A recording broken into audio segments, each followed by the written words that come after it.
Hello guys, this is Raj Kumar. ఈరోజు నేను మంచిర్యాల జిల్లాలో భాగంగా కలెక్టర్ ఆఫీస్ దగ్గర అయితే ఉండడం జరిగింది. సో ఇప్పుడైతే నేను ఈ కలెక్టర్ ఆఫీస్ ఎలా ఉందో మొత్తం కూడా చూపించడం జరుగుతుంది. Have a look. ఫ్రెండ్స్, ఇప్పుడు మనం కలెక్టర్ ఆఫీస్ లోపలికి అయితే వెళ్ళడం జరుగుతుంది.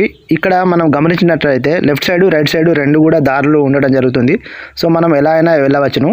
సో ఇక్కడ మనం కలెక్టర్ ఆఫీస్ ముందు గనక అబ్జర్వ్ చేసినట్లయితే మంచిగా గ్రీనరీ సిస్టమ్ అయితే ఉండడం జరిగింది. సో అలాగే వాటర్ కొరకు డ్రిప్ సిస్టమ్ కూడా ఏర్పాటు చేయడం జరిగింది. సో ఇదైతే చాలా బాగుంది. ఇక్కడైతే ఇలానే మనం కొంచెం ముందుకు వెళ్ళినట్లయితే ఇక్కడైతే మనకు నెంబర్ ఆఫ్ వెహికల్స్ అనేది కనబడడం జరుగుతుంది. ఈ అన్ని వెహికల్స్ కూడా ఇక్కడ కలెక్టర్ ఆఫీస్లో పనిచేసే వారి వెహికల్స్ అని మనం చెప్పవచ్చును. సో మనం అలా మెట్లెక్కి లోపలికి అయితే వెళ్తున్నాం. సో ఇది కలెక్టర్ ఆఫీస్ ఎలా ఉందో చూడడానికి. గాయస్, ఇప్పుడైతే నేను ఈ కలెక్టర్ ఆఫీస్లో ఏ డిపార్ట్మెంట్ వారు ఉంటారో ఇప్పుడైతే మీకు చూపించడం జరుగుతుంది. గాయస్, మనమైతే ఇప్పుడు ఫస్ట్ ఫ్లోర్లో ఉండడం జరిగింది. ఫస్ట్ ఫ్లోర్లో మొదటగా జిల్లా కోశాధికారి కార్యాలయం ఉండడం జరిగింది. సో దీని తర్వాత ఇంకొకటి కలెక్టరేట్ సిబ్బంది అంటే కలెక్టరేట్ స్టాఫ్ అందరూ కూడా ఇక్కడనే ఇందులో వర్క్ చేయడం జరుగుతుంది. గాయస్, ముఖ్యంగా ఇక్కడ ఏ డిపార్ట్మెంట్ ఎక్కడ ఉందో తెలుసుకోవాలంటే మనకు ఒక సపరేట్ ఒక చార్ట్ అనేది ఉన్నది. సో అది మీకు చూపెడుతున్నాను, మీరు చూడండి. ఇలానే కొంచెం ముందుకు వెళ్ళినట్లయితే నెక్స్ట్ జిల్లా ఉద్యాన మరియు పట్టు పరిశ్రమ శాఖ కార్యాలయం అయితే ఉండడం జరిగింది.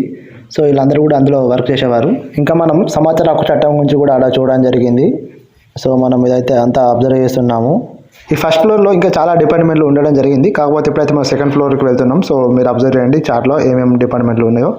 మనం అలా కొంచెం లోపలికి వెళ్ళి ఈ బయటకు చూస్తున్నాం. మనమైతే ఇదంతా లోపల నుంచి బయట కనిపించే వ్యూ.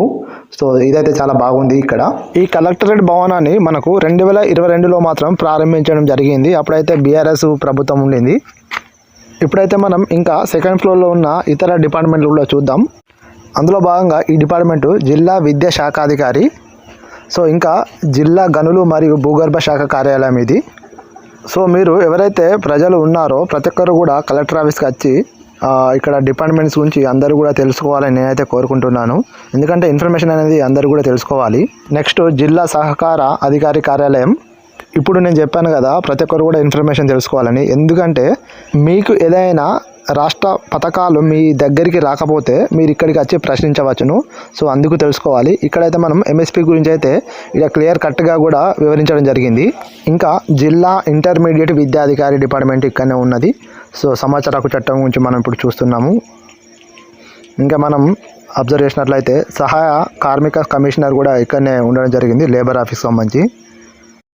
ఇంకా చూసినట్లయితే జిల్లా పశువైద్య మరియు పశు సంవర్ధక శాఖ అధికారి కార్యాలయం, ఇంకా ప్రత్యేక deputy collector LA and RR సిబ్బంది, ఇంకా జిల్లా వ్యవసాయ శాఖ అగ్రికల్చర్ డిపార్ట్మెంట్ ఇక్కడనే ఉండడం జరిగింది. సో ఇక్కడికి రైతులు వచ్చి వారి ప్రాబ్లమ్స్ చెప్పుకోవచ్చు ఇక్కడైతే.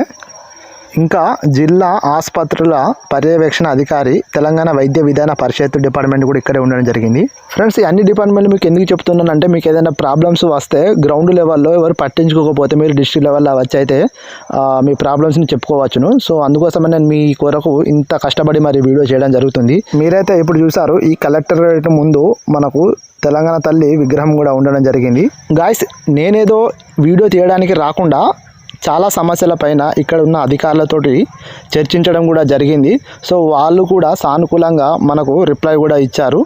సో అలాగే నేను ఆసరా పెన్షన్స్ ఇప్పటికి మనకు రావట్లేదు. సో దాని గురించి కూడా ఎవరైతే వృద్ధులు ఉన్నారో వారి గురించి కూడా మాట్లాడడం జరిగింది. ఈ అధికారి అయితే మనకు జిల్లా గ్రామీణాభివృద్ధి సంస్థ కార్యాలయంలో ఉండడం జరిగింది.